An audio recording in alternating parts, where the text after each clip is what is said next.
Hello, everybody, and welcome to another edition of Tunnel Vision, a show brought to you by USCFootball.com. I'm your host, Keely Eure, joined by Ryan Abraham and Shotgun Spratling. We have a lot to talk to you guys about. We're fresh off the road. We were all in Tempe, Arizona, so we're back. We'll talk about our observations from USC's loss in the desert. We also got to talk about interim head coach Donte Williams and his presser on Sunday night, what we heard from him. And going forward, USC's two-quarterback system. What do we think about this? I think we have a lot of thoughts. I'm sure Ryan Abraham does. You wrote a column about it tonight. So I'm sure we'll probably get a Ryan rant. So stay tuned to that. Yourself here? Like, yeah, this is me. It's like a thumbs down and at him at the same time. So we got a lot to talk about today. Make sure you put your comments, questions, and concerns wherever you're watching, whether that is YouTube, Facebook, or Twitter. You can also call us 512-4-TUNNEL. We're taking calls today. Make sure you keep your calls brief, and then you have a question for us. We love that from you guys. Brief. You can question. you can also tweet #television. I'll put up your tweet on the screen, and we're also putting up your questions on the screen, so make sure you do that as well. But guys, like I said, a lot to talk about tonight. I guess first off, Donte Williams' Sunday night presser. What was the news from that call tonight? Yeah, so not a ton, I guess, was going on there. There was some news about obviously people talking about the two quarterback system. If you watched the press conference from last night, probably about half the questions were about playing two quarterbacks. What Donte Williams revealed this evening was that both of his quarterbacks were banged up. So last night we learned it was a hand issue for Jaxson Dart, and that was suffered during the game. So that's why he was supposed to come in after the half and did not. He had told the ESPN sideline reporter that Jaxson Dart was going to come in, and he didn't. But then he came back in later, so that was all kind of weird. But also, Kedon Slovis had some sort of lower leg injury as well. When I talked to Kedon after the game, didn't say anything about not feeling well. But I think Donte Williams was sort of focusing on the number of injuries that they've had. Having a couple offensive linemen be banged up. Both quarterbacks. I don't want to say that was like kind of an excuse, but he's just saying we're losing a bunch of bodies. And there was a really talented ASU team, and it caught up with us. So that was kind of the big thing, that finding out Kedon Slovis was injured a little bit. I asked him if he felt that Kedon Slovis was losing confidence, because it's one of those things where we've seen Kedon Slovis play well in the second half of games, in the fourth quarters of games. And, I mean, it was pretty egregious. USC was right in this game. It was a one-point game. And their final four drives were 3 and out, 3 and out, 3 and out, interception. And that was a mixture of both quarterbacks. And, Donte Williams didn't say it was something that was hurting his confidence at all. I felt like he still had a grasp of the offense and everything. But, we'll get into that kind of rant later. But, yeah, I definitely would disagree with that statement. But anything else kind of stand out for the press conference? No, I think him saying, both of them were banged up, and that's why they went with one or another. He said, they went with Kedon to begin with, and he said, well, Jaxson was getting checked out. It sounded like he's got to wait to hear from the trainers and that type of thing. It just seemed like it feels like when I talked to Graham Harrell after the game, and I asked, did you continue the same pattern as you had last week? Yes. So he didn't mention anything about guys being banged up or anything. So either there's a lack of communication, which is quite possible. Yep. On the field, they're just not communicating on this person's banged up, whatever, and letting people know. There's lack of communication in figuring out your story that you're going to tell, or there's just a divide. And any of those situations, it's not good. You need to have good communication. Great teams have great communication. This team does not have that right now. No. Whether it be just getting your story straight on whatever you're going to give, the narrative you're going to give for the media or for fans about whether it be a 2-quarterback system or anything. A lot of times the Nick Saban, now granted Nick Saban doesn't allow anyone to be interviewed, so that helps a lot. But that type of those type of narratives and stuff are discussed, and everyone is kind of on the same page. Where it doesn't feel like this team is on the same page when they're discussing things, the way they go about things, how they've come to these decisions. You talk to Donte, talk to Graham Harrell, you talk to the players, and you might get 2 or 3 different stories about how these things came about. Whether it was the Friday night right before they found out that how they were going about like that. That needs to be decided earlier in the week. Yeah. You need to have the communication. They did find out earlier in the week that both of the guys are going to be playing. The quarterbacks both knew earlier, and Dart is cleared. You saw him run a little bit more. It just. But Keaton Slovis, when I talked to him, he sounded like more. Like when we talked to the guys last week after the Arizona game, it seemed like everyone didn't seem like they were on the same page. I saw Keaton Slovis get coached up a little bit before he did the interview, and he didn't say anything controversial as far as like, oh yeah, no, everything was fine. Like this is what we were going to do. Like I felt like they at least sort of coached that up a little bit. Well, they did it on Tuesday too. During Donte was talking to the media, and off to the side, Kedon was getting coached up as well. So there's a lot of coaching happening. I'm catching in the corner of my eye when it happens. I mean, you could say like, I don't know. I didn't get to talk to Dart, but if it was the same sort of thing, but I didn't. You didn't get the after the Arizona game, you got the impression like I don't think these guys knew what the heck was going on. And I think obviously it's been another week and people kind of knew, but it seemed like they had their stories a little more straight. But then when you don't play well and you get injuries and things are going on, then then you're not really sure what to say, I think. And like I said, there's either just actually having good communication and informing everyone beforehand, or coaching everyone up and having communication there. But there's a divide along the way, it feels like, and whether it's just because they're not playing well and no one wants to buy into that, and you're not all taking the same message, or whatever it may be, there is some issues there with the communication and figuring out this whole system. Is it going to just be, okay, 2 drives? At one point, Donte apparently said, he's going to go with the hot hand. At one point, he said he was going to go with Dart. And he said he was asked about, the hot hand comment tonight, and he said no one really had the hot hand. That's true. That's true. No one was good. But how much of that is due to just a rotation? I mean, a lot was made about rhythm, getting in rhythm. I asked Graham Harrell directly, would you prefer to play one quarterback? And he did mention how it is hard getting a quarterback in a rhythm, but he said, we have 2 talented players and we want to get them playing time. But it just seems like both guys could not get into the swing of things on Saturday. 100%. And is this a good time for the rant, Keely? Let's go for it. Let's go, okay. Ryan. Oh, no. Here we go. Yeah, Strap in, everyone. Stretching. This should is. Should I get out of the shot? No, it's just okay. This is horrible. All right, the old adage is, and people have tweeted us this. They've talked about it. Is if you have two quarterbacks, you don't have any, and that is, for the most part, it's true. You go back and look at things. If you remember USC, the year Lane Kiffin got fired in 2013. Matt Barkley retires the year before. He moves on to the NFL. Max Whittick started the Notre Dame game in his absence that year when he was hurt for a game. But Cody Kessler and Max Whittick, they compete throughout spring football. The summer workouts, we would be out there at summer workouts. They're competing in that. Fall camp.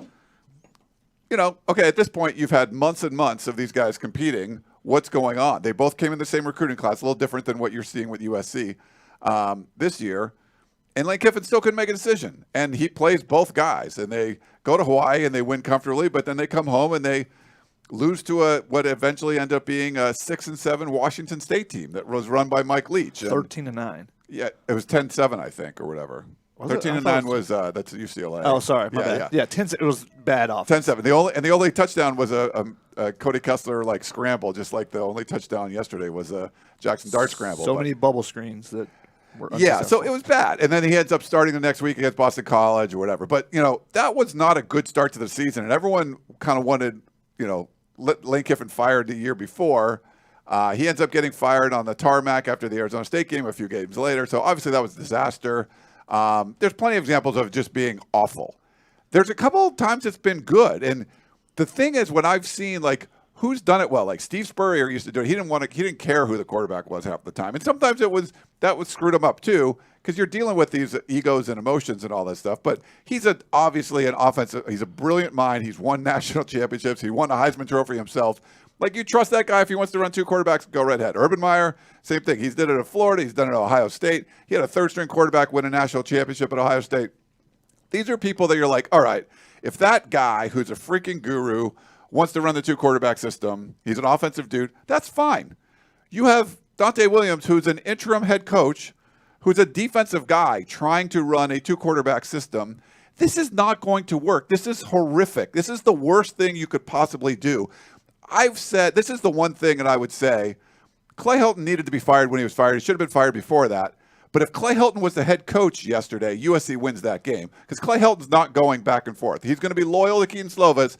And I know there's a lot of people out there that hate Kedon Slovis, and he's the worst, and Jaxson Dart would save everybody. No, Jaxson Dart looked like crap yesterday, too. He threw 1 pick and should have thrown 2. One was called back for a face mask penalty. Both guys were bad. They played a good defense yesterday. That's what happened. You just had a good defense. This wasn't Washington State. This wasn't Arizona. This was a good defense. And both quarterbacks didn't look good. But if you stuck with one of them, just any one of them, you just flip a coin, and that's the one you stick with the entire time, USC wins that football game. Arizona State was circling the drain. They are not a good football team right now. They were struggling. They turned the ball over 3 times. USC couldn't tackle, and it was still a 1-point game. And that's what we talk about. USC goes 3 and out, 3 and out, 3 and out, interception. Like, how do you do that at the end of the game? And so this, to me, it's a travesty. Like, you need to nuke the 2 quarterback system today. Donte Williams said last night he wasn't sure if it's working. Guess what? It's not working. It's horrific. You want to try to make a bowl game? Do you want to try to get to the LA Bowl or whatever it is? You got to scrap the 2 quarterback system now. Rip the Band-Aid off. I really don't care who you pick. It's Kedon Slovis. Fine. If it is, maybe you put Dart in for a couple packages every once in a while. Or you want Dart, sorry, Slovis, you're sitting down. We're going to play Jaxson Dart. He's the future, and we're going to go with him for the last 3 games. Like, that's the only way you're going to win any of these games is by playing one dude. Playing 2 quarterbacks, neither one of them getting a rhythm. They both look like crap. There's no way you're going to win games. So this is just completely dumb. One of the worst football decisions I've seen. Stop doing it. Nuke it right now and play one guy. That's it. Oh, okay. That was unprepared, by the way. I just wanted to go off. So just off the top of my Wait, head. you didn't have that on a prompter over there? There's no prompter. There's nothing. I wrote the column. Go check it out on uscfootball.com. But you just kind of got the gist of it. I feel like out of all the things for you to really go off on, this is kind of, I don't know if this is worth it. It just makes me mad. And the thing that's really upsetting is that there's so many people that are just hating on Kedon Slovis, shotguns and apologists or whatever. I literally think either of those guys could have started this game and won. If you just let them play, you get into a rhythm. In the 4th quarter, you don't go 3 and out, 3 and out, 3 and out interception. You actually have something moving. The run game wasn't working because Arizona State has a really good defense and USC's offensive line isn't very good and banged up. But you needed the quarterback to win the game for you. Like, USC should have stopped running the football early on. Then they started running on 3rd down, 3rd and 8. They ran the football. They did 4th down. They tried to run Kedon Slovis. Just stupid stuff. You shouldn't have been running the football at all. Arizona State should have never thrown another pass in the game. It was completely the opposite. And both coaches are not good. This was a very poorly coached game on both sides. But if you just had one quarterback, let him throw the football around, try to find those receivers, you'd have been okay. And I think USC would have won the game. That's just my personal opinion. And that's what I'm sharing with you guys. I don't know if you can put it all on just the 2 quarterback system. I mean, they went 3 and out, 3 and out, 3 and out because they couldn't catch the ball. That was part of it. Couldn't hold on to the ball. You're not creating a ton of separation as wide receivers. You're not scheming them wide open. So regardless of which quarterback was in there, it's not like there was a wide open target and they missed them. That's not what really happened. Now, some of the throws were a little bit behind, and maybe that plays into rhythm and being able to throw the ball and, assessing where the defense is going to be, that type of thing. That plays into it, but the offense in total, just there's no flow. Yeah. The 2 quarterback system doesn't help. No. But how many times have we said this season? They don't have the rhythm, they don't have the flow, or they can move the ball to the 40, and then everything falls apart because they were in Arizona territory 5 times. 5 times. You can't come away with 16 points. You can't be averaging just over 3 points a trip into opponent's territory. You have to punch the ball into the end zone. It's been an issue all season. Yes. So I don't think you can just say it's just a 2 quarterback system. If one quarterback was in there, would they suddenly have scored touchdowns? because that's an issue that's been prevalent all season. I don't think they'd be amazing with just one quarterback, but I think they would have done enough to win the game. It's still been pretty bad. I mean, the other part of this is you better be really freaking good at your job if you want to be able to run these two quarterbacks. Like, neither one of them. And you don't have your best weapon. Like, you could do a 2-quarterback system. You could do a 3-quarterback system if you have Drake London out there, potentially, because he can erase a lot of the issues. The fact that he wasn't there and you're still running 2 quarterbacks, I mean, it's just mind-boggling to me. And people have asked about different 2-quarterback systems. Coley, obviously, our official Notre Dame fan on the show, talked about Notre Dame. They're doing Jack Cohn and Tyler Buckner, and they had 3 quarterbacks at one point this season. But I think what they did, and at least in that USC game, is they called plays for each quarterback. It was a package for him, right? You know? Yeah, and he was coming in at individual times, not, hey, you're getting 2 drives, see what you can do. Yes. Which is what I think would be the best case scenario for USC if they want to continue playing them. I think personally is to have a dart package, specific stuff you want from him. 3rd down, you see you have a 3rd and 2, you run him into the game, and hey, then you run the read option. Teams are on their toes trying to figure out what they're going to do, and you can throw it with him. You can do different things with him. I think that's the best case scenario.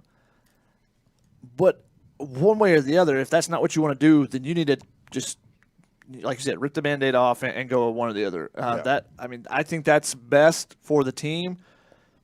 And obviously, when you play 2 quarterbacks like this, and you got one young guy, one older guy, you start that divide in the locker room gets bigger and bigger as it continues, and saying, "Oh, we got to do this." Like, there's people in the locker room probably saying, "We got to play dart. We need his running ability. We need him to do this." Or other guys are saying, "We got to play slow. He's got the one's got the experience. He's getting these run plays. He's doing all this other stuff that maybe you don't see when you're just seeing the snap of the play." I don't know the answer. I tried telling you guys on Thursday that I didn't think the offense was going to look good. I've tried telling you that Jaxson Dart isn't necessarily the savior right now, that it's not all Kedon Slovis' fault, because there was a lot of issues with this offense. And that goes drops, getting open. Outside of Drake London, there's been a lot of issues. You talked about the run game, and you said the offensive line wasn't good. When there's 8 guys in the box and there's 5 offensive linemen, you're not going to be able to block those guys. And that was one of the issues. Talking with a couple of the offensive linemen, they thought they did okay. They said they needed to do better, which you want them to say that. And I haven't rewatched the game closely yet to be able to tell, but a lot of the times, they're blocking their 5 guys, they felt like, and they're getting their blocks, and maybe they're not the best blocks, the greatest, but they're not pancaking out all 5 of their defenders or whatever. But the extra runner, the extra guy that's in the box, because that's what they were doing, stuff in the box, is the guy that's coming and making the play. Yeah. And they felt like that guy was in position a ton, and he was the one making the play. Whereas when he was out of position, or if he was trailing the play and they were able to get that zone run, and he gets kind of stuck in traffic a little bit, that's when they were able to get some big runs.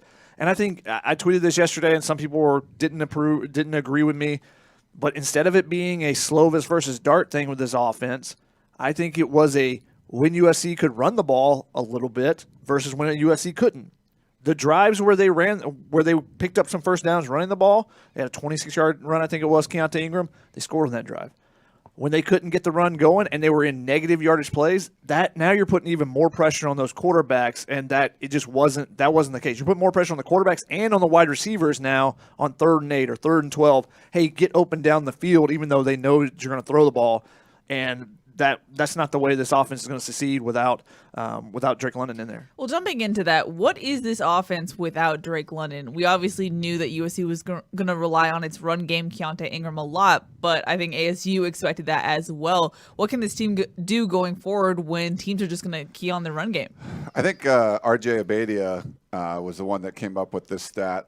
So since the time Drake London went down, USC's had 18 offensive possessions, and it scored 1 touchdown. That's actually not true, though, because they scored right after he got hurt, too. He forgot that one. After halftime, following Drake London's injury. Because they scored the very first drive afterwards, the 2-minute drive. Kedon Slovis throws it to Gary Bryant. Oh, okay. But besides that, since then, and since maybe you could say since Arizona was able to make an adjustment saying, oh, Drake London's out there, with teams preparing for Drake London, yeah, 1 touchdown in 17 or 18 drives. Yeah, and that's that was a 43-yard drive. And everyone's like, Dart scored that touchdown. I was like, okay, well, he did throw an interception on that drive that was called back for a face mask. He completed 2 passes for 10 yards on that drive. Now, he did run it in. He did get the he got the 8-yard zone read keeper on that one, so that was nice. But it wasn't like he engineered this great drive. It was half of the drive was basically penalty yards, and the rest was run. So I mean, it's just like that was sort of okay, we're going to give you the ball on the other side of the field, and yeah, you got a touchdown, which was nice. But what you're supposed to do. That's so the only touchdown he did what they were supposed to do in the last 6 quarters or whatever. Like that's not good. So Chris Trevino and I recorded a podcast in the car on the way back today. I love that. I love CarCast. It could be absolutely terrible. Who knows? The audio is, if you're an audio snob, maybe that's not for you because, we did it while driving 75 miles an hour or whatever. But he mentioned this stat. USC had 3 turnovers yesterday. I don't know the last time they had 3 turnovers. Maybe San Jose State. Forced 3 turnovers. Yeah, forced 3 turnovers. They got 3 points out of that. You can't win. Your defense. Okay, the defense can't tackle. We know that. They're giving up explosive plays, but they're at least getting you the ball back 3 extra times, 3 extra possessions. If you go and score on those possessions, that's 17 extra points. Yeah. They scored 3 touchdowns, 17 extra points. Well, they got 1 touchdown off the fumble. They did get the touchdown off the fumble. Touchdown? Oh, I thought it was a field goal off the. Yeah, they got the. That was the touchdown. Yeah. So they got 7 points off of three drives. Yeah. But they scored on all 3 of those, 21. So that's 14 extra points. If you make the extra points, then you go for 2 or whatever. You're right. You go for 2 on one of those, and it's a tie game. Go for 2 on both of them, you can win. But that's the difference. You got to take advantage of opportunities, and USC's just not doing that. Yeah. Whether it be on offense, whether it be on defense, you have a chance to get off the field. 4th and 3, you give up a slant. You have a chance on a 3rd and 8, you give up a pass. These type things that they're doing that's on the defense side. On the offensive side, plenty of 3rd and manageables that they didn't pick up. 4th and 3, Kedon Slovis had an open Taj Washington, not wide open, but if he throws it to the right side of him, to Taj's left, Kedon's right, more so than the other way, that might be a completion for a first down instead of an interception. It was 4th downs, it didn't really matter as far as the interception or incompletion. But these are the things that this offense and this defense, this team as a whole, are not doing. Yeah, They don't take advantage of opportunities, and it's just continuous, the same mistakes over and over. And the defense gave up. They tackled poorly, gave up some big plays, but they didn't give up a 3rd down conversion, I think, until the 4th quarter. Like it might have been late 3rd or early 4th or something. They would give up some big plays on 1st and 2nd down, but when they got into 3rd down, they were able to get off the field. They did force a few 3 and outs, like 3 turnovers, like Shotgun mentioned, and it was a 1-point game. And then the USC offense needed to do something, and at that point, it just kind of shut down. And Arizona State was able to run down the field. So it was a poor effort overall. But I don't think USC did itself any favors by playing the 2 QBs. And another thing, there's no belief in this team. Maybe Ted Lasso needs to make an appearance or something. A Halloween costume, someone needs to show up or something, tape up something on the wall. But they're down by 8 points, and there's no life on the sideline. Remember last year they're down, even though there's no crowd in the stands. Yeah, you still felt like they were coming like, oh man, they scored a touchdown. You're like, they got to get on. It's like, hey, that's never happened. But the sideline was going wild after the touchdown. The sideline was going crazy after the onside kick, and then obviously Drake London with the amazing catch over the middle on 4th down. Yesterday is just, I didn't feel the life there, and I thought Arizona State's student section came out really well, even though they were very vulgar. I tweeted out some of those, but I thought their crowd was pretty good, and a lot of times when you're in an atmosphere and everyone's against you, that's when you get some life. But fired up. I don't know if it's because of the 2-quarterback system or because they weren't moving the ball at all in the 4th quarter. They just didn't seem to be a lot of life. There was some disinterested players on the sideline and stuff. So it wasn't a great scene for USC, and unfortunately, I don't see how this team recovers with the way they've been playing. Yeah.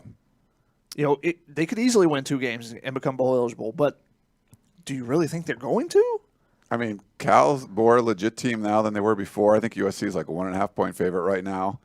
They've looked better. They've scored. I mean, they played this ASU team more recently and scored a bunch of points. I think I got that wrong. They've scored a bunch of points recently. They scored more against they played Oregon State, I think, the previous week, and part of the reason why Tim Tibesar got fired, their defensive coordinator.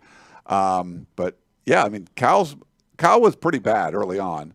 They were also terrible yesterday. Now, granted, they were out a bunch of players. They lost to Arizona. 44 scholarship players. Yeah, they lost all those scholarship players and stuff. They didn't even have Chase Garbers. Yeah, their quarterback, 3 offensive linemen, 3 coaches. Like, I'm not going to begrudge them for that. But okay. they scored a whole bunch of points against Oregon State the week before and then beat them around.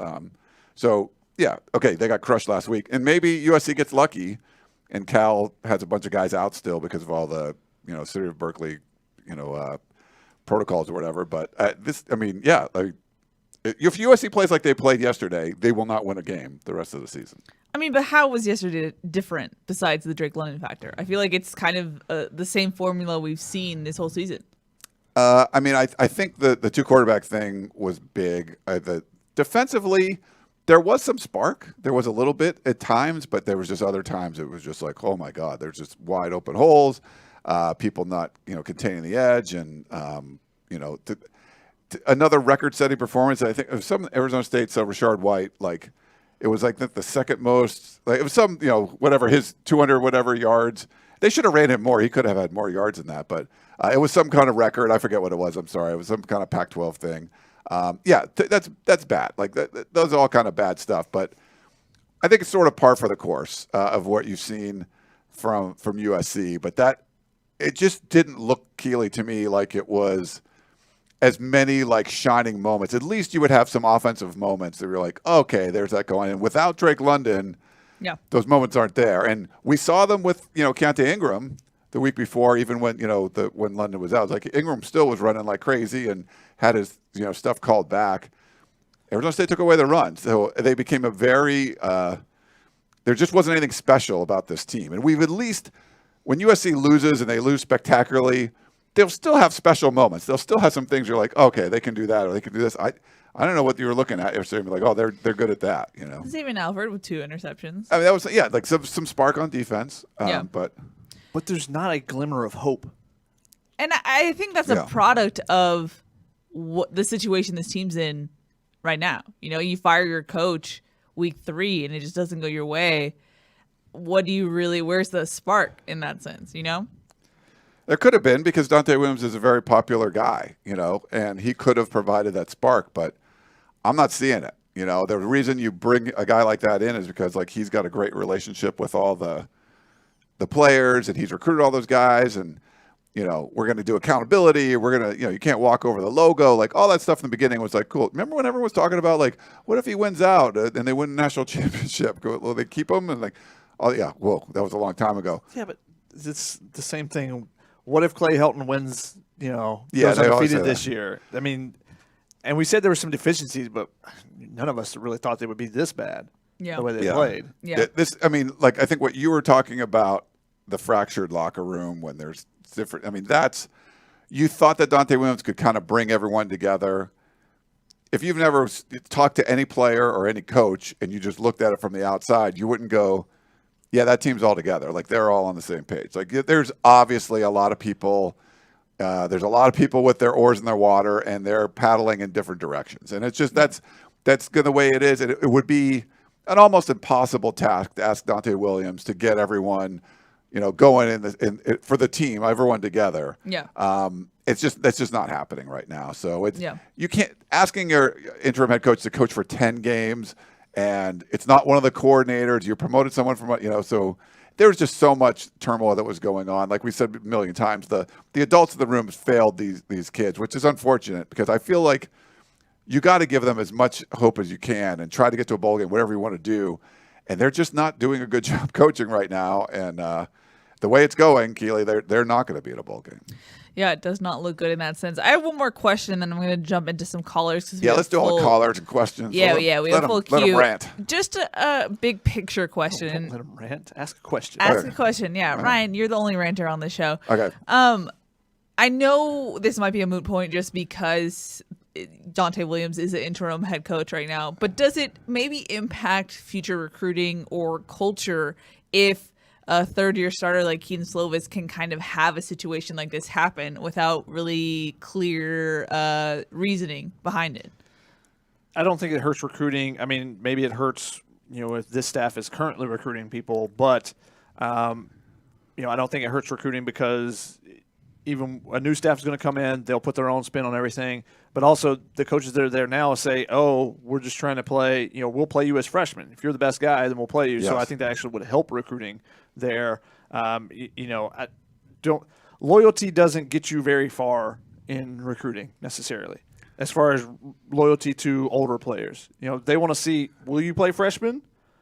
and you can sell it as we play the best player. So, there's no bias there. It's not, you're the love of my life type of thing. Right. If you screwed over a guy somehow, like from modern day, like that might be hard to get modern That's day a little players. different because then it's the head coaches. Yeah. When you screw over someone, and that's not normally, that's more often high school coaches have an issue when you screw over someone and say, we're going to take you, and then be like, don't send a letter of intent to the person to sign. But if it's like, hey, we're gonna play Sam Darnold over Max Brown, and it's like, well, it's Sam Amish, like we're never going to send a player there again. It's like, no, Sam Darnold ended up being pretty amazing, So like but if you really felt like the player was screwed over, then there could be some issues. I don't think it's going to be a major impact on recruiting. Plus, you're going to come in and it's like, this was a mess. Like whoever the next head coach is like, well, you had the offensive coordinator, the head coach probably weren't on the same page. They started playing two quarterbacks. All this weird stuff was going on. We're going to come in there and fix everything. So I don't think it would have some kind of long-term effect. Alrighty. Let's jump into some callers. First one is James from Boulder, I believe. Hello, you're live on Tunnel Vision. Hey, hi, gang. This is James. Hey, I love your show. Always try to listen to it or watch it. Hey, I was at the game. Boy, I agree. Bad game, poor play. Both teams, ASU's offense, their passing game. I actually think, it was two interceptions, but the ball, Daniels threw the ball right at the SC player. The Trojan player. So it was like he was really bad. The product was terrible. It was almost embarrassing to watch the game live, and it's like, wow, you paid real money for this. A couple other observations. The TV timeouts seemed very long, and there were a couple times when USC was moving, and then the long TV timeout, it took a lot of momentum, I thought, away from them. Do you have a question, I would James? say... This is the question part of the show. One other observation. One other observation. I think Donte did not take two timeouts at the end of the game. He left two timeouts, and just like you said, there's 4 minutes left. Take a timeout. Figure out what you're going to do. I think there was two timeouts at the end of the game. He didn't take. Well, thanks. One last thing. Oops, sorry. Sorry, James. Yeah, that's what we'd rather have a question than a whole bunch of observations. But thank you, James, for the thoughts there. I don't remember if they. By that point, it just seemed like it didn't matter. That much. You're down 15, and they have the ball. They got the ball back with 57 seconds left. So even if they did have two timeouts, I can't get the official word here, but if they have two timeouts, they got the ball back with 57 seconds left. You call a timeout after two kneel downs. The clock's still going to run out. Yeah, I think if Dart would have scored on that last drive, he threw the pick. It was like 4th and 10 or whatever, and he ends up throwing the pick. Then, those would come into play. They did use a timeout in the first quarter on defense, which seemed a little strange. But that's not strange for USC. They've been doing that a bit. But it seemed like they saved them a little bit better in the second half. But unfortunately, James, by the time it got to that point, it was out of hand. I don't think the timeouts were going to help. Mm-hmm. All right, let's go to our next caller who I think knows the drill. It's Dave from Iowa. Hello, you're live on Tunnel Vision. How's it going, Tunnel Vision? Well, I just want to let everyone know that the lonely Trojan in the field of corn and Hawkeye. I actually watched the USC versus ASU game. I made it out there, and I agree with James. But the two things I have to ask you, I believe Harvey Hyde talked about this last week with Ryan. The number one player in the country, Corey Foreman. He's just sitting on the bench, and he seems like a situational player right there. So, come on. Donte Williams, Vic Suoto, are they confident in actually playing the guy? And then two, I'll be generous and just leave it at that. Thanks, Dave. I appreciate it. If you're at the game, it's funny.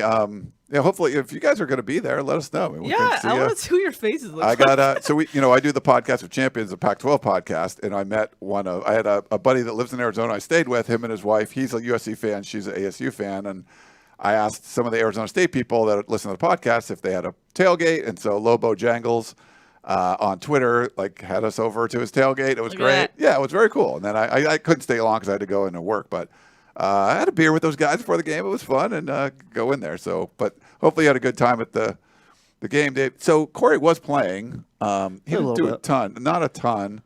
I would say sometimes it's on the player too, not just the coach. We can blame the coaches a lot, but I don't know. What do you guys think about?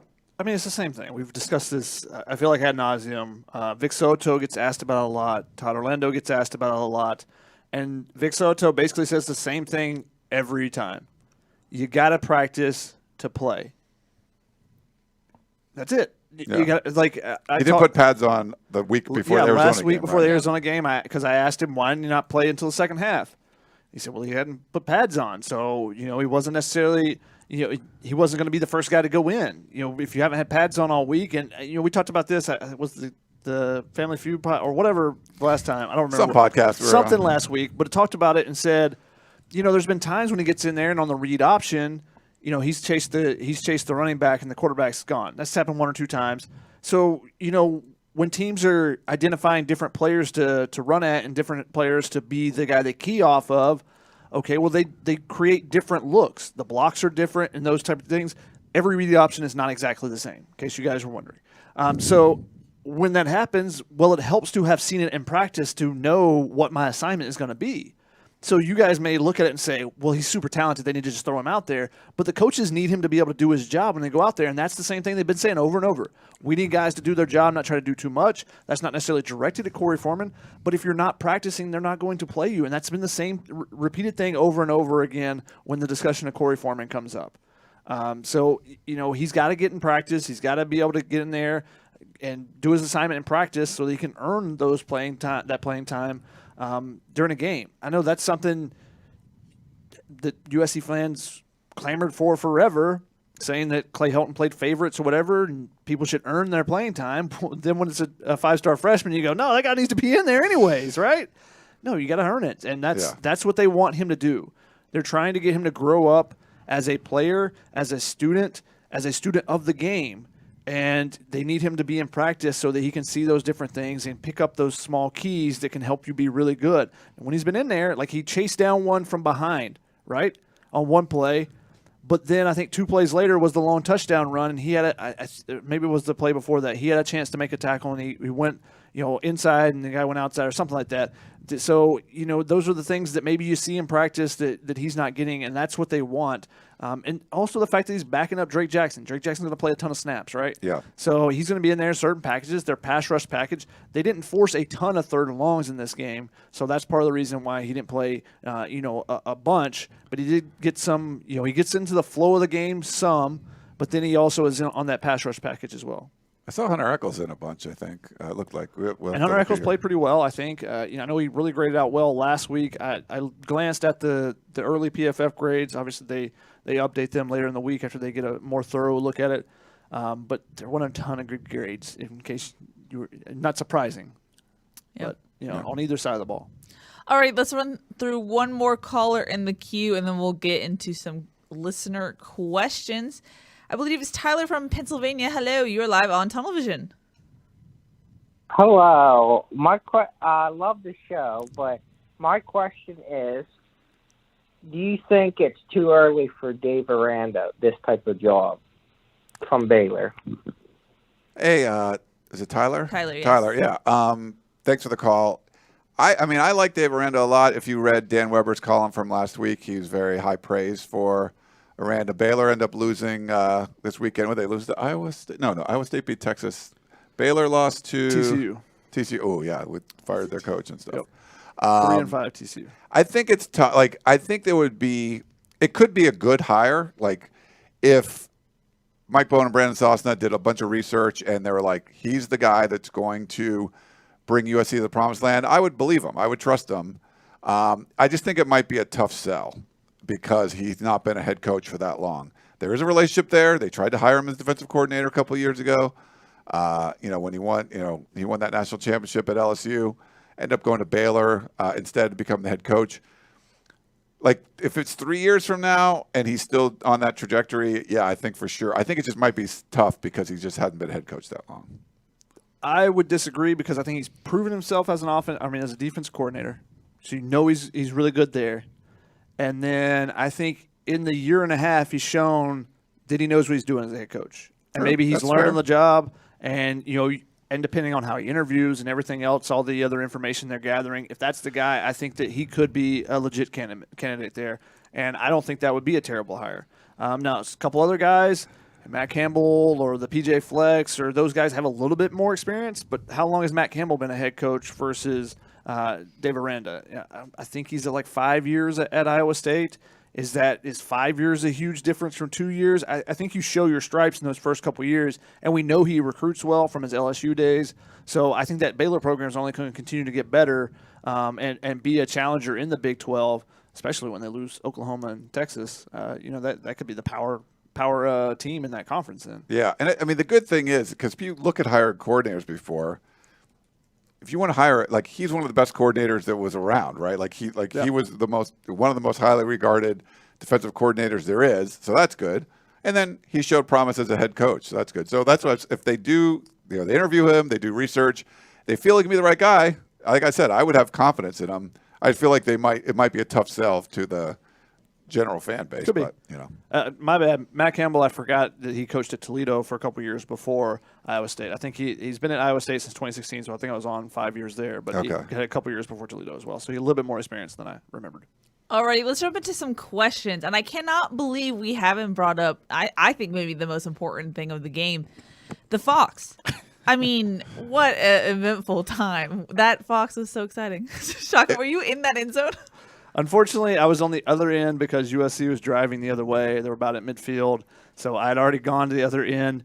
But terrific agility, Red zone efficiency. He was in the end zone. I mean, great hops as well. Just straight athleticism. he could turn on a dime. It was crazy. Athleticism off the charts. He was running. So we're in the press box. It's like I don't know how many stories up, but we are super high. Like you're basically looking straight down on the field. And, there was a play going on. It was like a fourth down play or something. Like, USC went for it on fourth down. I think it didn't get it. Like, the Fox was running. It was, in the back of the play. So, if you're, we're in the press box. It's going this way. Like, USC's going this way, near midfield. The Fox is on this side. And it's, stuff going on. And everyone's, paying attention to this. And USC's, going for it on fourth down, not getting it. And then Arizona State gets the ball. And, the Fox is still running around. It leaped up into the stands, ran up the tunnel. And, we're, I'm following it, the binoculars. Me and Chris are up there, and then somehow it gets back down, and I filmed it pretty good. I think he put it up on our TikTok account or whatever, and it was kind of funny. You guys are following that as well. If you're at the Peristyle. We're trying to get the TikTok thing going, but yeah, it went in the corner and then ran at the tunnel. It was that was pretty. And then we're Chris goes, "There's a cat on the field." I'm like, "What?" And we're like, "That's not a cat." And then some people were like, "Is that a coyote?" That is not a coyote. That's we discussed this on the car cast. Shaka, Mark wants to know what's the initial PFF grade for the Fox. I mean, it's got to be 99. Now, the thing is, 99.9. so you start at a 60, and then the more consistent your play is, high level play. He was only out there for a few plays, so it was like a 74.8. If he would have played some more snaps, I could see him definitely getting up there in the 90 range. NFL caliber. What we saw from those couple of plays. It was legit. Those Fox prospects. Alrighty, we had a question from John who said, it seems like the defensive problems are more than just execution. Do you agree that the defensive schemes have been wrong or at least poorly timed? I don't know about wrong or poorly timed. It's just, it's there's a system in place, right? You're running the system, and there's a lot of moving pieces to the system. There's the coaches, and you change the big part of the system by the head coach going away. You got these players, and there's some deficiencies there. It just seems like it's a machine that there's all these different parts, and this probably needs a little oil here, and this bolt needs to be tightened there. It's working, but it's not really working very well, and it just seems like that's what's going on. There's just a lot of little things going. You need this to be humming. You want to turn the car over, and it sounds like a Lamborghini, it sounds like it's awesome. It does not sound like that right now. It's oh, that's a little clunky, or I think you're using the wrong gas, and oh, you should tighten that down. That's what, to me, it just seems like there's a system, and sometimes it's going okay. You're on the freeway, and it's going fine, but then other times you're breaking down, and the turn signal's not working, and I don't know. There's just a lot of little problems with it. It's you want this to be a well-tuned machine, and it's nothing close to that right now. I felt the defense was good last night outside the tackling. Now, you take away that, what is in the defense really? But they were in the right place. Yeah. It wasn't like they were being out-schemed. There weren't any wide-open guys running down, except for maybe that wheel route where Drake Jaxson was playing, and Donte Williams was screaming at him to get his eyes out of the backfield. If you're in coverage, you got to cover. So besides that one, that was really the only wide-open guy that I can remember off the top of my head. The rest of the time, guys are covered. The runs, that Rashad White did a really good job being patient and waiting for something to – now USC, that means they probably need to be getting some more penetration. They were blitzing a lot. The touchdown run where Chase Williams missed the tackle straight up the middle and then he missed the tackle. They had been bringing Greg Johnson off the edge with some success, slowing down their runs. But if you do something consistently over and over, team's going to adjust. We're going to see that, yeah. And, if one – He was untouched on that one, I think. He didn't get touched. And that's part of that is the linebackers. They're in the center of the field. Someone's supposed to be taking up that gap in the middle. I don't know if someone got out of place. Someone just got blocked really well. And then your safeties are the top-end defenders for a reason. They have to stop that. That can be a 15-yard run, and you can be disappointed that you give up a 15-yard run, but it can't be whatever it was, touchdown or 47-yard touchdown or whatever. That was bad. We had a question from Kenneth who said, do you think the run-to-grass concept has hurt wide receiver development? USC's wide receivers can't win at the line of scrimmage or at the top of routes to get separation because they're not required to. I hope that makes sense, he says. I haven't heard the run-to-grass thing for a while. We're not seeing it yesterday. Did he? I thought he did. Oh, Shoddy, you were in that with me. I don't listen to a lot of stuff anymore. Wow. Just kidding. No, yeah. I don't know if it's hurt the development. That's an interesting question. It's a very interesting question. I think I'm actually going to have to think about that one for a little bit. But the run-to-grass concept, that's what's interesting. This air raid offense is supposed to be – it was created for teams with less talent, right? Well, USC doesn't have the talent at wide receiver that they had 2 years ago. They don't have 4 wide receivers out there that are NFL guys. That was the case 2 years ago. Now their one true potential first-round pick is out. So is someone else going to step up? Are you going to do some different things? Are you going to run this system to the way – and that's the thing. It's supposed to be this well-oiled system. You don't run a ton of plays, but you run them so well. And I don't know if maybe – and get your guys' thoughts on this, but maybe it's – they've started introducing so many more new things because, they said they lacked creativity and Clay McGuire came in, so they're going to do some different things in short yardage situations. Maybe they've, that playbook's gone from 2 pages to 20 pages or whatever. And so now they don't, every Tuesday we see them installing new stuff each week, right? And that's how an offense normally works. But this offense is supposed to be, we run our stuff, and we run it so well that no one can stop it.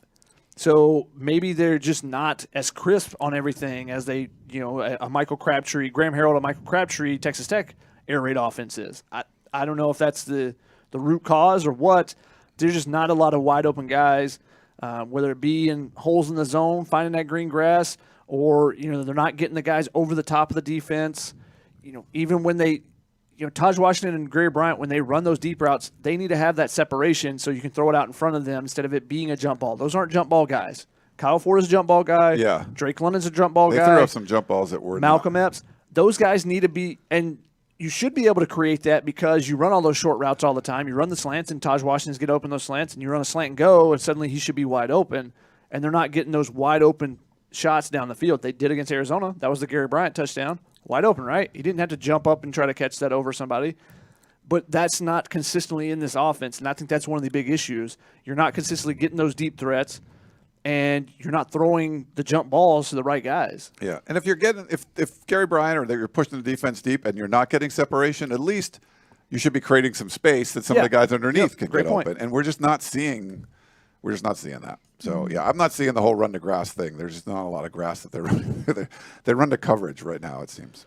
And that's the whole thing when they struggle going into the red zone and stuff is that, the field shrinks, it compacts, and now there's not as much grass. But even last night, just without Drake London, the offense completely changes. I don't know. Maybe it was just a kind of a growing pains game. We got to figure out how to play without Drake London. We got to figure out what plays we can call, all that type of stuff. And maybe they look better the next couple weeks. I hope they do because it did not look good last night, and it was hard to watch at times. And the team just wasn't. They're not playing to their individual players' potential, and that's the disappointing thing I think for USC fans. Besides the fact when you don't win, but just seeing players that have talent, but just the entirety of the team is not playing to that individual talent. We got a question from JY on YouTube who said, "Do you guys see Graham Harrell getting a Power 5 OC gig after this season?" So there were some, I guess you guys were talking about, there was some tweet that he could have been interviewed for the Texas Tech head coaching job potentially. The stock for Graham Harrell is not high right now. I don't see him getting it's not going to be USC's offensive coordinator job is not going to be a stepping stone. We've seen like Clay Helton step way down to go to Georgia Southern from USC. I don't know. I mean, I don't think you're going to get. I don't think you're going to get a good offensive coordinator job in the Power Five. Like, I think it's going to be more of a maybe lower Power Five team. Would you want to be the offensive coordinator at Texas Tech again? I mean, he wouldn't do it again, but go back to Texas Tech, or a group of five. I don't know. I just don't. The way he's run this offense this year, I don't see him getting some kind of great gig. If you were talking about 2019, yeah, he was a hot name. I don't think he's a hot name right now. Yeah, I think there's going to be some rehabilitation needed for his reputation as an offensive coordinator when they're scoring 16 points. He scored 16 points against a team in turmoil. A good defense, but a team in turmoil. I mean, they scored 40 points, twice this season? But, I mean, just the consistency's not there. The fact that they can't finish in the red zone. Even with North Texas, his teams were more fluid and more consistent, and that's been an issue at USC. Fluid is a good way to describe it. We had a question from T-Mac who said, Washington and Oregon State have fired some of their assistant coaches. Will USC do the same on this lame duck crew or write it out? No, I don't think so, because there's really nothing you can do at this point. I mean, it's 3 games left. I get it. Like, you're Oregon State, you got to move on. Jonathan Smith, people think very highly of him. They fired their defensive coordinator, but you're kind of building on the future for that. For USC, like, you literally are rearranging deck chairs on the Titanic. Like, there's only 3 games left. You have an interim head coach. Like, if you fire Todd Orlando or you fire Graham Harrell, like, who does that benefit? Like, what do you do? Like, you're just promoting someone that's going to run their system anyway. Donte Williams, you want him to take over the defense too and add more to his duties? I don't know. I mean, it just doesn't seem like it would make much sense at this point. You did the main thing. You fired the head coach. So I know people want to fire more guys. And I'm not saying there's other people on the staff that deserve to be fired. I think that's true, but I don't think you're going to see that. Yeah, I don't think so either. We had a question on Facebook from Paul, who is very frustrated to see Drake Jaxson in coverage. He thinks Orlando should be fired for that alone. Yeah, what was that? So I think people were commenting because they must have mentioned it on the TV broadcast. It's usually what happens when there's a flood of the same comments. Yeah. I mean, I think people have seen when Drake London goes in coverage. I had a bigger issue in the Arizona game, and I had it on film study of when they actually split him out.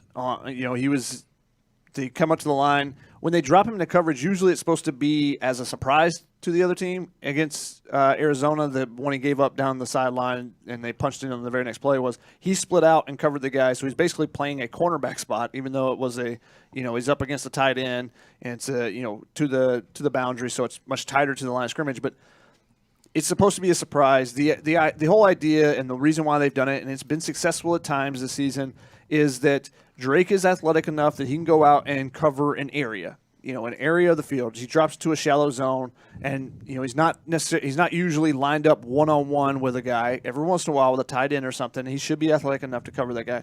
But the idea is that he's going to be at the line of scrimmage, and teams are so focused on him that they're going to be keeping an extra tight end in or running back.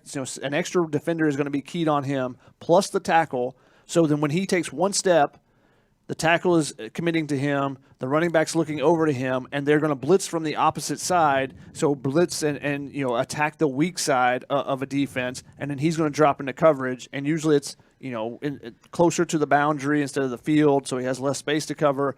It's not a terrible plan. But having him out this particular play, he was out to the field. He ended up with a running back, and I think they ran a wheel route. I haven't been able to watch the game outside of on a phone as we were driving, so haven't got to check it all out. But it's not a great coverage for him, and they should have burned him. But it was a bad throw from Jaden Daniels, and you can get away with things like that when the quarterback can't make the throws that he needs to make. So USC got away with that one, but that's not something that you ideally want to see him out in that much space trying to cover someone. And that was also on him because he was looking into the backfield, looking at Jaden Daniels instead of taking care of his coverage responsibility. So that was what they were screaming at him from the sideline on that play. I would say similar to, like, hey, you're not doing enough on offense that you can get fancy and run a 2-quarterback system. You're not doing well enough on defense that you're going to do something. Sounds like a great plan. You know what? You got a great pass rusher. Let him rush the pass. Like, if you're going to be way better on defense and you want to do some cool stuff, we're zone blitzing this, that, blah, blah. Sure, fine. you're pretty terrible on defense right now. You've given up huge amount of points to all kinds of teams with bad offenses. You can't do that kind of stuff. So I think you got to get back to basics. And like, you got Drake Jackson, who's a great pass rusher. Have him rush the passer. Okay, so that's a thought. And I think USC started the season and had a lot of different looks, a lot of variety, and they felt like, okay, it's not working. We're putting too much on the players. So let's scale it back and be more basic. And then teams are like, okay, we know exactly what defense they're going to run. Here's how we attack each one of their defenses. So it's a give and take. And you can say, yeah, you have an elite pass rusher, let him rush the passer, and don't blitz or anything. But how much pressure are they getting?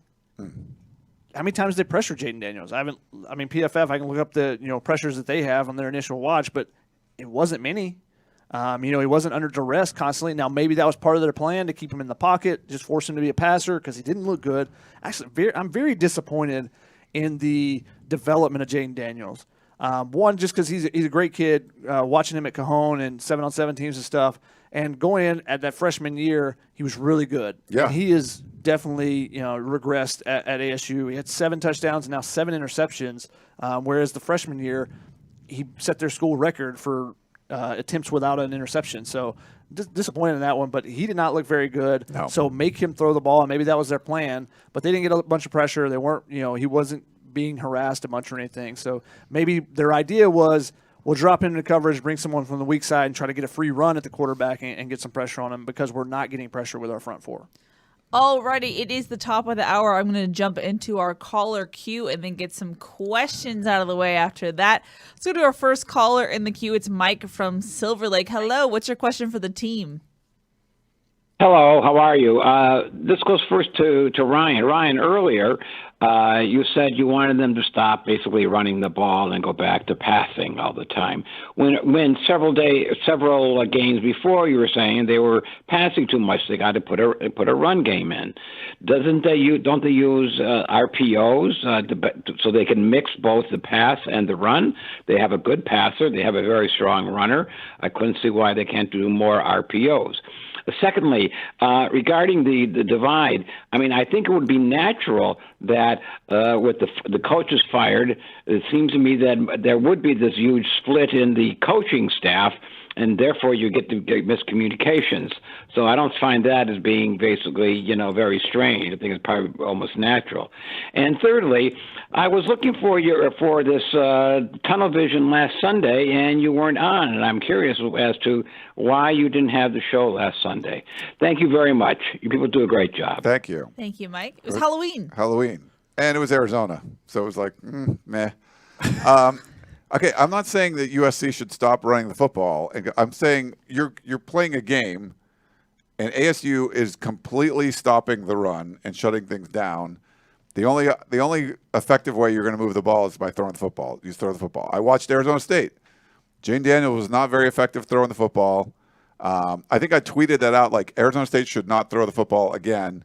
And within 5 minutes, he threw a pick, and everyone's like, "You were right. You were right." I'm like, yeah. Because Rashard White was just running all over USC. I don't think Arizona State needed to change their offense or USC needed to change their offense. But sometimes you're watching the flow of the game and you're just like, okay, they can have some effect doing this and not doing that. So stop doing that and do this. And USC had that 1 3rd and 6 run conversion. Do you remember that? And they ran the ball, a little draw play to, I think it was Vavai, and they picked it up. And then they're like, oh, I think they got a little confident. It's like the kid, in Little League who's probably not a home run hitter, and he hits that home run, and he's trying to hit a home run every time. I'm like, well, then they started doing that again. They 3rd and 8, they tried to run. Like, no, that didn't work. And they just started relying on it. Like Arizona State was gearing up to stop the run.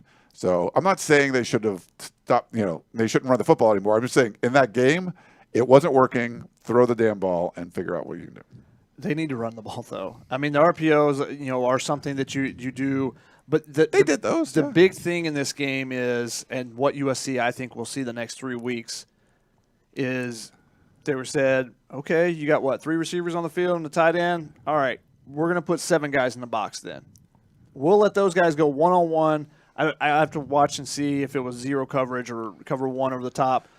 Can you beat any of those guys? And that's the thing. When Colorado went to man-to-man, when Washington State went to man-to-man, what happened? They got torched. because Drake London's really good. Yeah. And you throw that one-on-one ball up on the edge, and the safety can't get over there. And we pointed out in the Colorado film study is how he opened up things for other guys like Michael Trigg.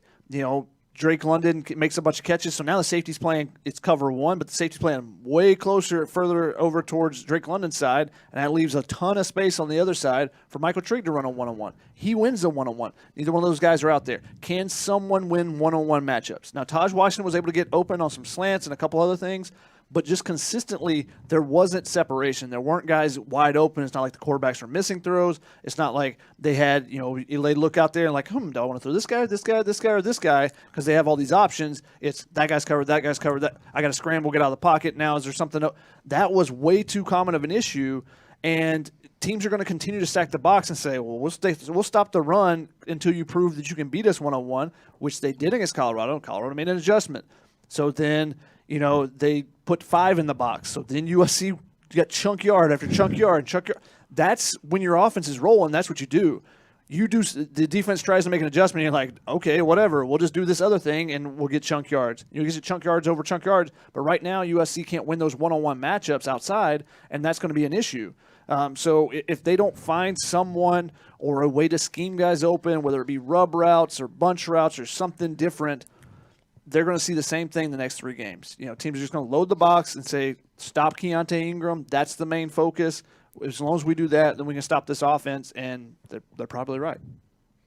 All right, let's move on to our next caller who is live. What's your question for the team? Oh, hi, gang. This is Smooth Jazz Man from Thousand Oaks. Woo, I love that. I'm a Notre Dame alum. I'm a Notre Dame alum and fan, and I will be until I go to the other side of the dirt. Okay, I love our 24/7 guys, Tim O'Malley, Tim Priester. They do a great job, but I actually love you guys too.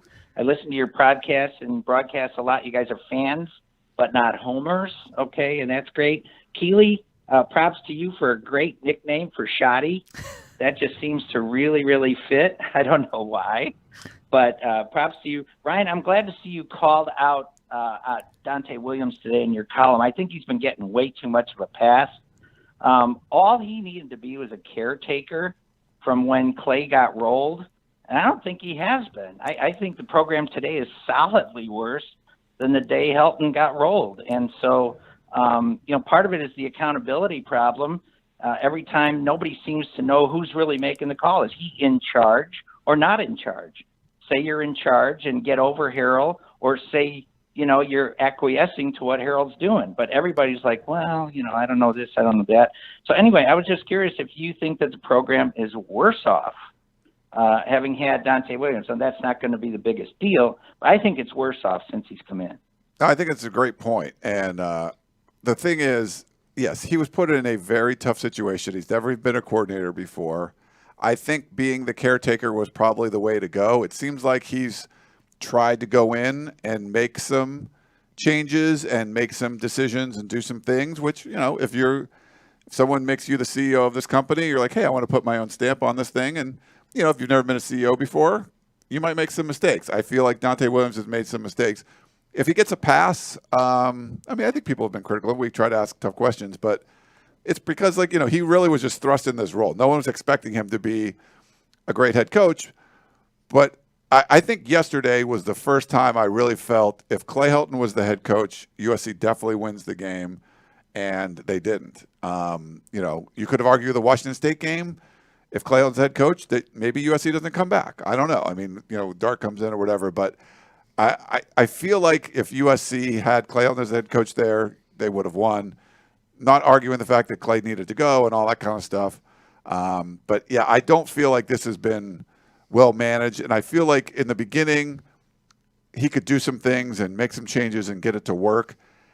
It's sort of like now it's just like it's like this avalanche coming down, but it's not a one big ball. It's like broken up into pieces and it's just kind of scattering everywhere, and it's really hard to kind of group everyone back in. Everyone's kind of on their own path, like I said before, when you're like rowing and no one's rowing in the same direction.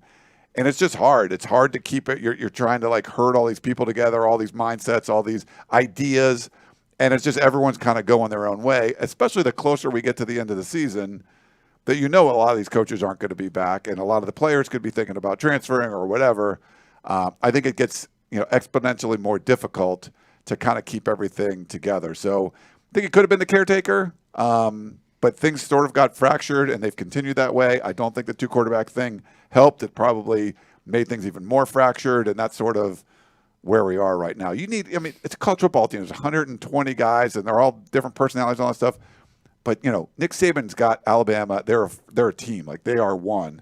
And it's just not that way at USC right now. Yeah, and it'd be much easier to be a caretaker at Alabama after Nick Saban than after everything that's happened in the last 5 years at USC. Right. Yeah. If you took over for a great coach, it's fine. Like, you took over for a terrible coach because Miami. Things were already the Miami team that won championships in the early odds. Jim Coker or Larry Coker. Larry Coker taking over. Like, not a great head coach, but took over. Programs in great shape going forward, and they still won a national championship. Barry Switzer did it. He's a good coach, though. That's all right. Alrighty. Okay, I just got to say I love y'all, but please ask a question soon when I bring you up. That's all I ask, please. Also, I would like to have like a pie chart of the crossover between Notre Dame fans that watch Tunnel Vision. I thought it would be and it's cool. Yeah, we love it's a random amount. It's great, though, when we have fans of other programs that watch our show, We love the crossover. Alrighty, let's go to our next caller in the queue. Hello, you are live on Tunnel Vision. Hi, I'm Rupert. I'm another big Notre Dame fan. I'm obsessed with USC. And so my question for Ryan and Shotgun and Keeler, and I'm going really quick here so I don't get in trouble. Where does USC rank in the Pac-12? Thank you. Thanks. Another Notre Dame fan. This is crazy. Notre Dame alum of the South Bend or high school? Not sure. Oh, yeah. We got to tell Tim Priester over there and those guys to they got to do a live show because there's obviously an audience that Notre Dame people were in there. I think last week we had USC 9th for the Pac-12 Power Rankings in our Podcast of Champions rankings. It's tough because there's a lot of teams that are just pretty bad down the bottom. I think Washington. I think you can't be below Arizona, Colorado, and probably Washington at this point. Cal might have bumped up there, but we'll see. If they're going to have 25 guys out or whatever for COVID protocols, then USC will probably kill them, like Arizona won. But I'm guessing 9th or so right now, which is not. I was going to ask Donte Williams this today. I'm like, you recruited all these guys. This roster. Do you think this is a 5-loss team when you look at the players? And I just don't think it is. But they are right now, and it's probably going to be more. The answer is not at the top, and that's why it's unacceptable. I like that. That's succinct. Alrighty. We have a final caller in the queue. Now, if their topic is what I think it is, Ryan, you need to close your ears. Hold on, if I can actually find my live. There we go. Alrighty. You are live on television. Hello. Hi, guys. How are you? Good. How are you doing? This is Bobby in L.A. Bobby. And I'm calling. Good evening, gents and lady. I want to ask Ryan for big permission. Ryan, the food analogy is when you can't get your staple in, sometimes you have to go to your second choice. With Shotgun there, and who's the best NCAA basketball reporter, you have a team you have a basketball team that has 3, who is third in the most wins. They got coming off an Elite 8. They have the 4th best recruiting class next year for 2022. Can we pretty please have Shotgun give 5 minutes on Tunnel Vision for basketball? Hell to the no.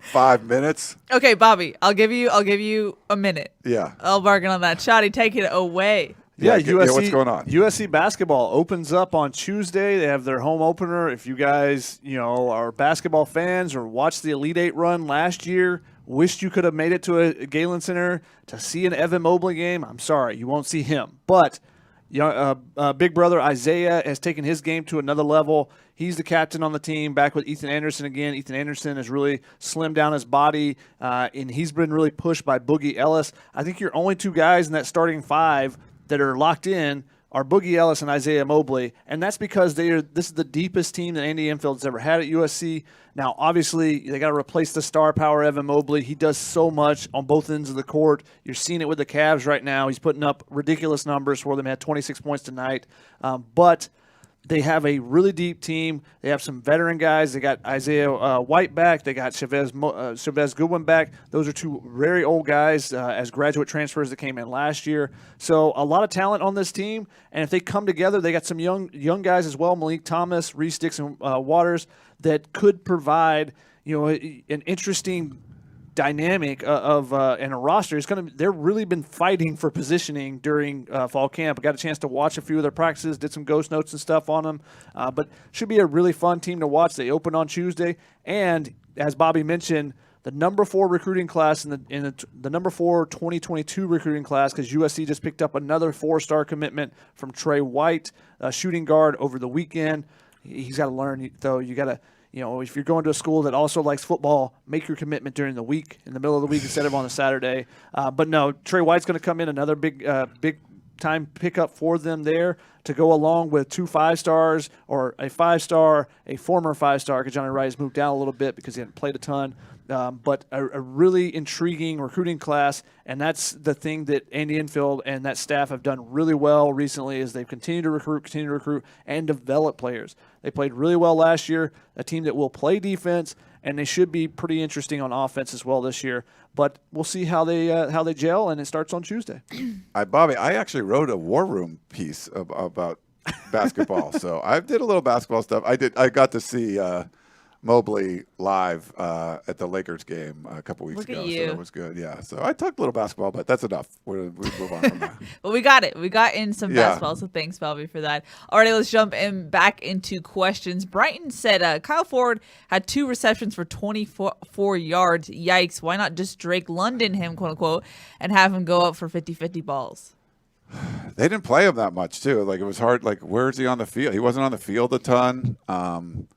They mixed it around a little bit. Like, we saw Joseph Manjack get like 2 catches in a row. It just seemed like you sort of like, let's go to him today, or now let's go to him. Like, it was kind of weird. Like, there wasn't, and part of it's going to be where you've got quarterbacks coming in. You're like a receiver. You're like, hey, I want to try to get the rhythm of the game. Well, maybe I was like buddying up with Kedon Slovis, and we're like, we're in a good spot. And like, I'm not in, and Kedon's in. And then, I get in the game. It's like, Dart's in. Well, I didn't really talk to him this week much. And, I feel like you're going to hurt the chemistry a little bit as well when you're moving the quarterbacks in and out with some of the receivers that are trying to find their own way, too. So it just seems like everyone was trying to find their own way, and no one got there. He played about 25 snaps, somewhere around there. He had some other opportunities that he didn't take advantage of. They had the final 3 and out. First play, Slovis scrambles to his right, throws it to Kyle Ford, catches it and took like 2 steps, and the ball popped out, and they called it an incomplete pass. They got to hold on to it. I mean, I thought it was a catch and a fumble, but so just got to make the most of your opportunities. That's what he's done so far earlier this season. Not as much yesterday, but that's something, during practice this week, if he can make the most of them, he should be a guy that should be in that rotation regularly. The fact that he had 25 snaps tells you he's getting more playing time with Drake London out. Now, Michael Jaxson also got around 20 snaps, and Joseph Manjack got some more snaps than he has been getting the last few games. So those snaps are being spread out. But so whoever's going to step up and make some catches, I think that's who will eventually take over more and more of those reps. We've got a YouTube question from Jasper Smith who says, what players on this current roster will most likely transfer to Georgia Southern? If you didn't know, that's where Clay Hilton is. Yeah, we kind of mentioned this the other day. Like, know any players like directly off the top of my head, but the category of players I think is what we could probably get better rather than saying, that player, and that player. They're big Clay Hilton guys and they're going to go. But the category is new coach comes in from USC, or people are just fed up with what's going on here, and either you got your degree already from USC, and you say I want playing time. Whether you're a backup, a 3rd or 4th year guy, and you haven't got any playing time yet, and you say I want playing time. And Clay Helton's the guy that recruited me. You reach out to him and say, is there an opportunity for me there? And you go. So I could see a couple players potentially going there, just guys that are buried on the depth chart and haven't had that opportunity. But really, we're love Clay Helton or, really appreciative of him for giving them opportunity or whatever, but it's pointing out individual and saying that guy's not necessarily off the top of my head, no. And like even the comment Donte Williams made tonight, something about a couple offensive linemen got banged up, and he was saying like, we had I forget what it was like, something like we had 7, 8 guys, like now we have 5. Yeah, they've had 7 guys all season on the offensive line. You know, they've had the starters, they've had Justin Dietrich to sub in at the guard positions, and Jonah Monheim / Jalen McKenzie at the tackle positions. That's it. That's all they were going to have. But there's like 19 scholarship guys. Yeah. So if you're saying we only got 7, then there's 12 guys that could potentially transfer, right? Yeah. I mean, that's the kind of thing you would say. Anyone in that group would be a potential person that could transfer. Especially the older guys, or even that 2020 group. They come in, and if you're not in the mix now, are you going to be in the mix for any coaches going forward? Yeah, that's a good point. It is 8:16, so we're going into ultra rapid fire mode. Okay, sorry. Ultra. Rapid fire. Yeah, that's good. We got a question from Lamont and a couple other people as well. Was there any update tonight on Keontae Ingram? He said last night that he rolled his ankle. He was in and out of the medical tent. Did we get an update on him? I don't think so. No update.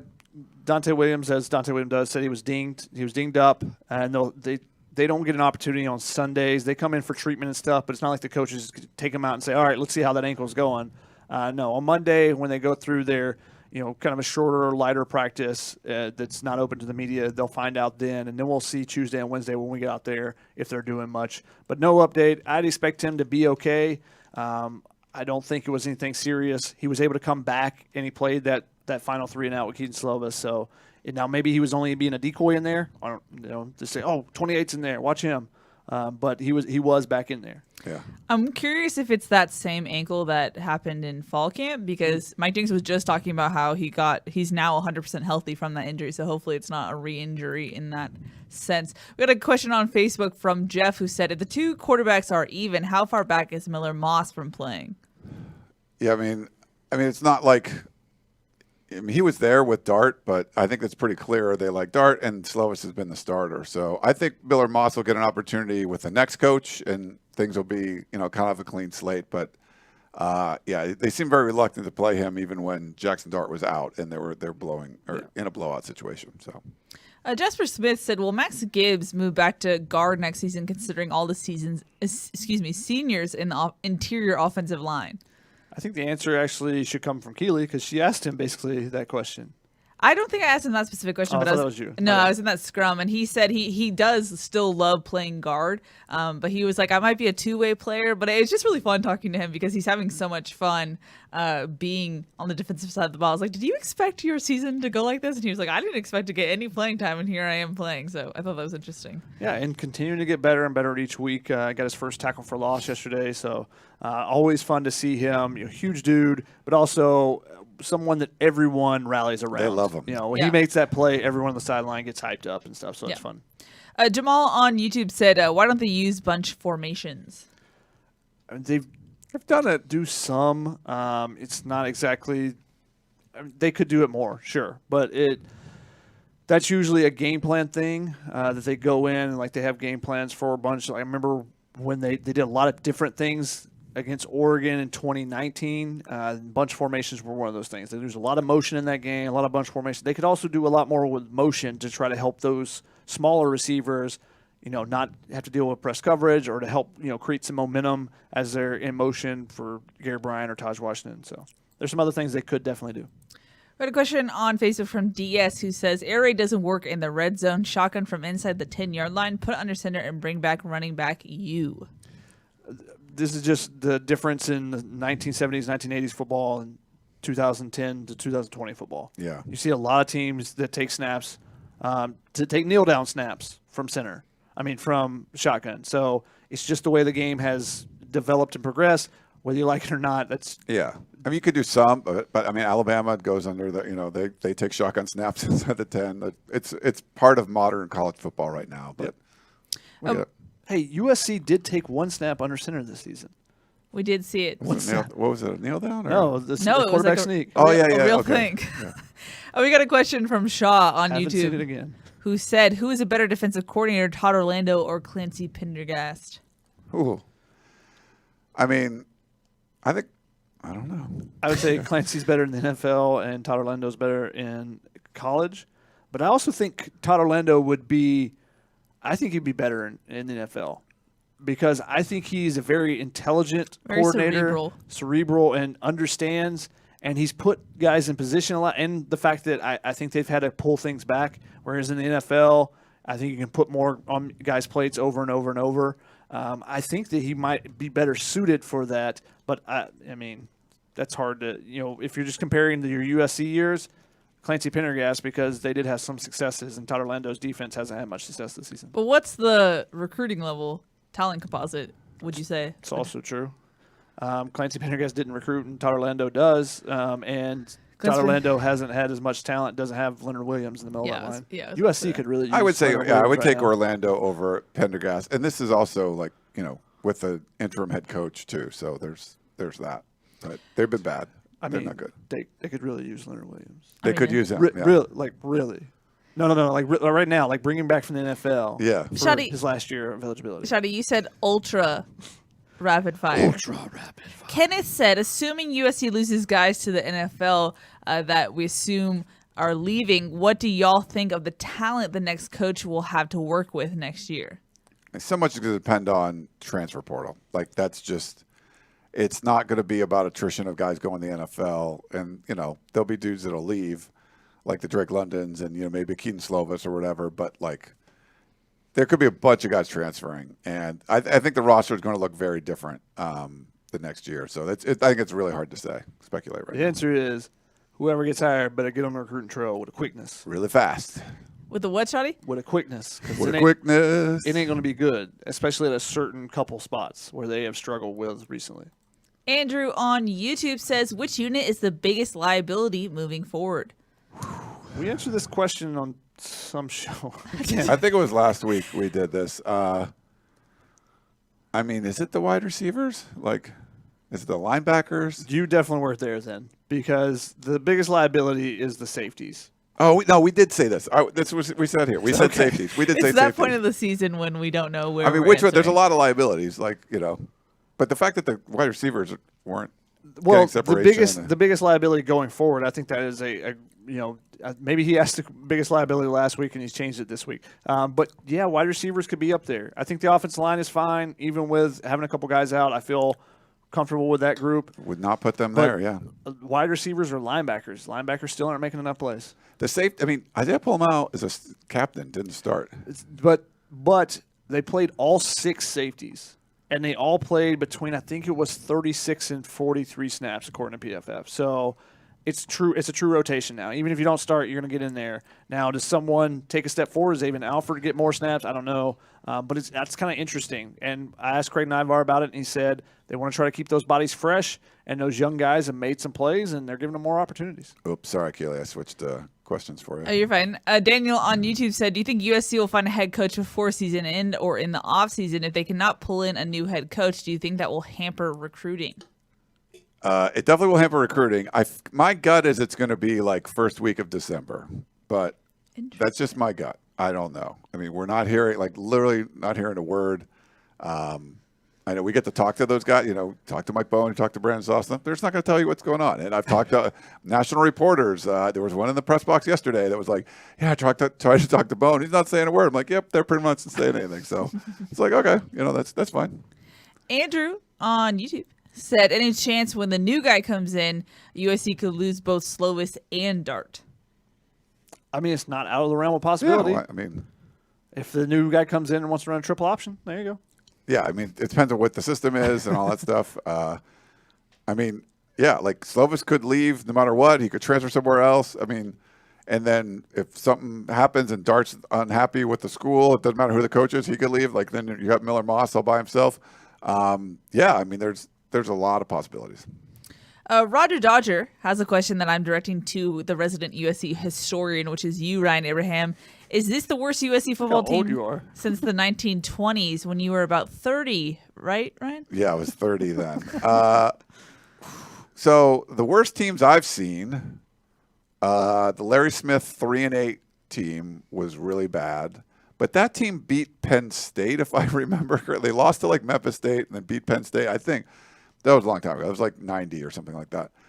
The 5-7 Clay Helton team was I mean, they were competitive. They just lost a bunch of games in a row. Close games, yeah. The Hackett 5-7. I mean, had Carson Palmer and Troy Polamalu on it. You know, I mean, this has to be up there with, you know, the utter turmoil that's going on. You know, losing your head coach for. I mean, we said this from the very beginning. You got to like fire your head coach. Have an interim head coach for 10 games. That's a freaking lot of time to have someone be the head coach. So I don't know. I mean, historically, there's probably some older teams that I wasn't around for that you could compare this to, but this, and it depends how they finish. You know, if you finish 7-5, no, it's not close. But if this is a 4-8 team, yeah, I mean, it would definitely have to be up there. You know, Petros Papadakis was on a last place Pac-12 team. That was the 5-7 one, right? I think. That was the Hackett.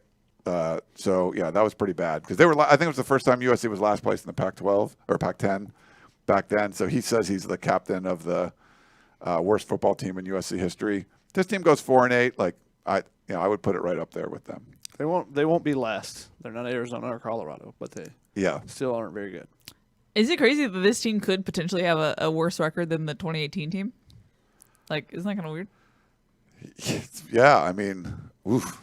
It's bad, but you know this is you've had poor leadership for so long. Like this is going to happen, and now you have to rely on what you hope is good leadership to dig you out. If you saw College Game Day on Saturday, I would send some pictures behind the scenes. Cincinnati, where Mike Bohn was before, they built that up into a powerhouse. That's a group of 5 team that's.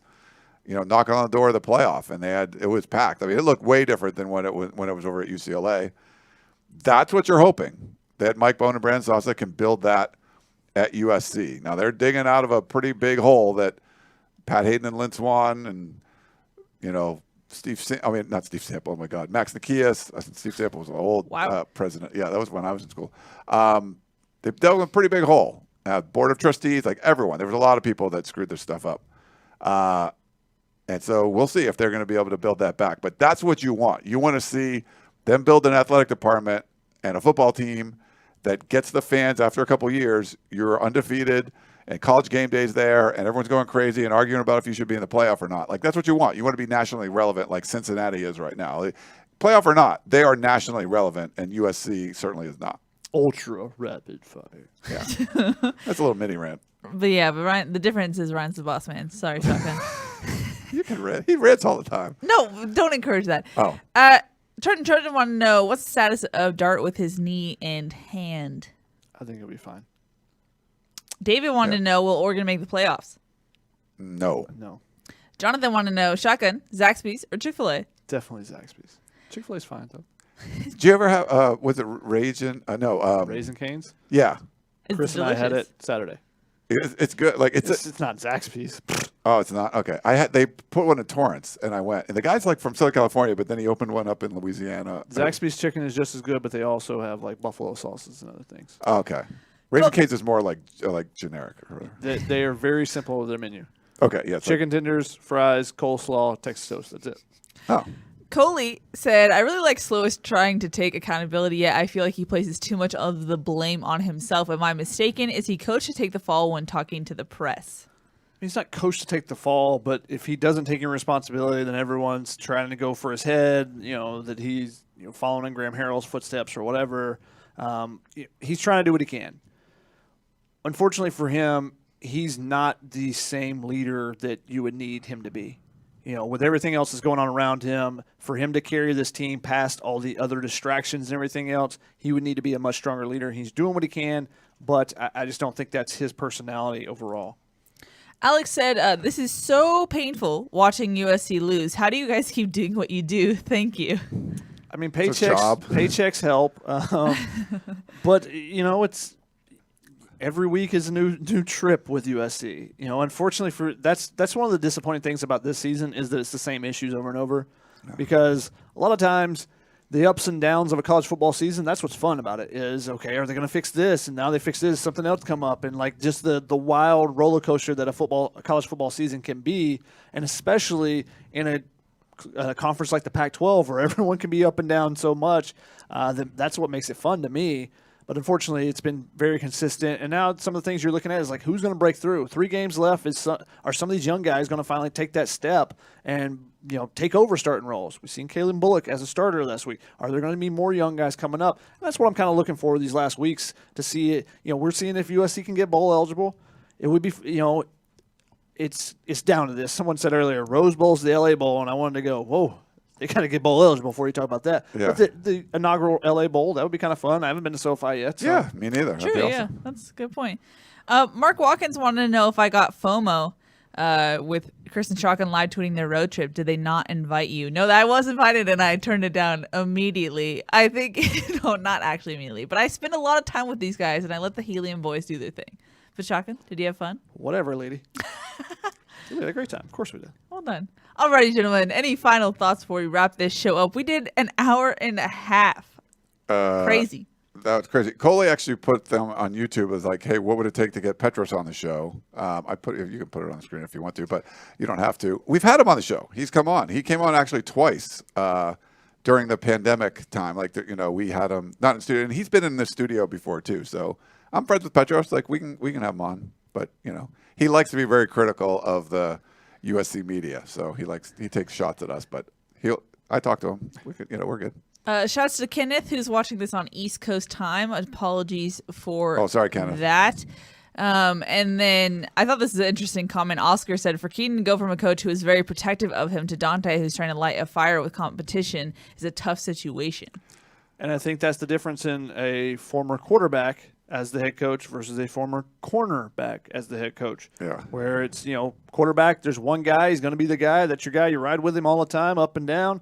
Cornerback, it's constant competition. Every single snap is a competition. It's a one-on-one battle for the most part. So then that's the difference. Yeah, if you're trying to create competition in positions, that's great. But there's one position you can't do that, at least during a game, and that's quarterback. Like it's just not proven to go well. Like you're not putting Chris Steele against Isaac Taylor Stewart and figuring out who's best and switch them out and take them. Like, no, you can't switch out the quarterback. That just doesn't work. Ryan, how do you feel about 2 quarterback systems? Terrible, awful, just awful. Like, stop doing it. The Nuke Ryan, blow that up. Rancherina. Bad decision. Take your lumps, move on, and just start one of those dudes. That's it. Alrighty, that's going to wrap it up for tonight's show. Thanks so much for watching.